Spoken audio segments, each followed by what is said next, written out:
Eh bien, nous sommes sur le stand d'un livre qui vient de sortir chez Cabedita, Saint-Exupéry en Suisse, avec deux auteurs éminents. À ma gauche, Jean Rime, à ma droite, Alain-Jacques Tornard. On vous connaît, Alain-Jacques, parce que vous avez une plume très généreuse.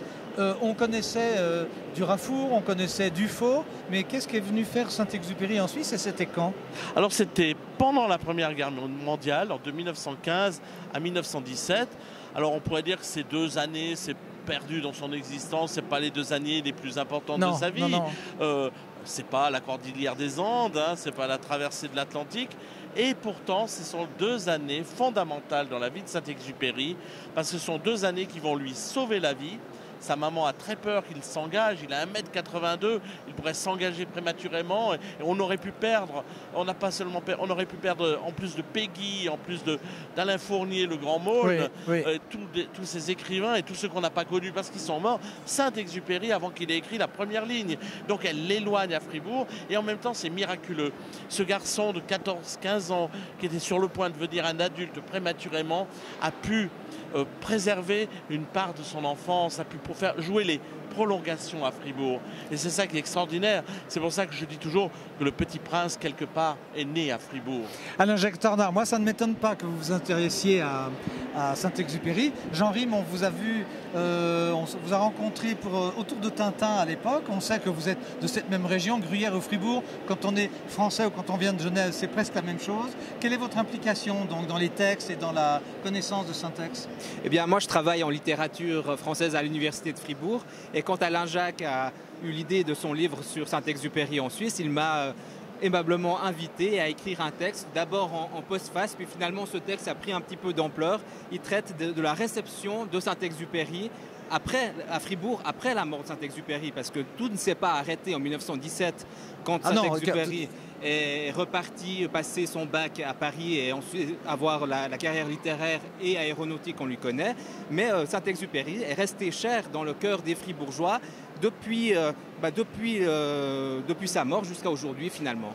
Parce que ce qu'on apprend après 3 minutes d'interview, c'est que c'est à Fribourg qu'il a résidé? Et oui, entre 1900... vous ne l'avez pas dit. Saint-Exupéry en Suisse, Fribourg 1915-1917, Saint-Exupéry a préparé son bac à Fribourg dans un collège qui s'appelle la Villa Saint-Jean, qu'on voit sur cette carte postale, et qui était une sorte de section française du collège cantonal. Ce qui veut dire qu'à l'époque, Alain-Jacques, il n'était pas connu. C'était Antoine de Saint-Exupéry, c'était un jeune homme comme les autres. Bien entendu, mais c'est à Fribourg qu'il s'initie à la littérature.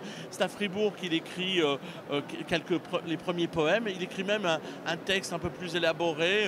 Je dis presque que ça pourrait être une comédie musicale. Hein, c'est le Parapluie. Inachevé, bien sûr. C'est là qu'il devient, où il apprend à se discipliner aussi. Il fait la séparation de la maman aussi, c'est important. Il prend certaines distances. Si on veut, c'est un peu le temps suspendu et en même temps là où il va prendre son envol. En plus, Fribourg, ça ressemble par certains côtés à Lyon. Il y a les traboules, ces escaliers qui traversent à Lyon, vous savez, les maisons. Eh bien, on trouve cela à Fribourg. Son école est une sorte d'interface entre la ville et la campagne. Il y a ceux qui aiment et connaissent Fribourg savent qu'il y a un grand creux dans Fribourg. Oui, puis le quartier tout en bas. Exactement, avec une falaise à l'horizon. Oui. Donc pour quelqu'un qui aime bien prendre l'air, prendre son envol, c'est comme s'il allait voler jusque l'autre côté et ça a dû beaucoup l'inspirer. On l'appelait Pique la Lune et il était tout en train de regarder en hauteur et en plus les cheminées de Fribourg. C'est pour cela d'ailleurs que nous pouvons faire maintenant un parcours de la ville de Fribourg sur les pas de Saint-Exupéry avec Fribourg Tourisme. C'est pour ça que j'ai fait aussi une petite bande dessinée très amusante avec un autre complice, Ludovic Hartmann. Oui, on va la montrer comme ça avec le petit avion sous le pont. Voilà, exactement. Alors écoutez, merci pour toutes ces explications. On peut trouver ce livre donc chez Cabedita, pourquoi pas au catalogue de France Loisirs. Et puis, merci d'être venu jusqu'à Genève. Jean Rime, merci Alain-Jacques. Merci à vous. À très bientôt. Au revoir.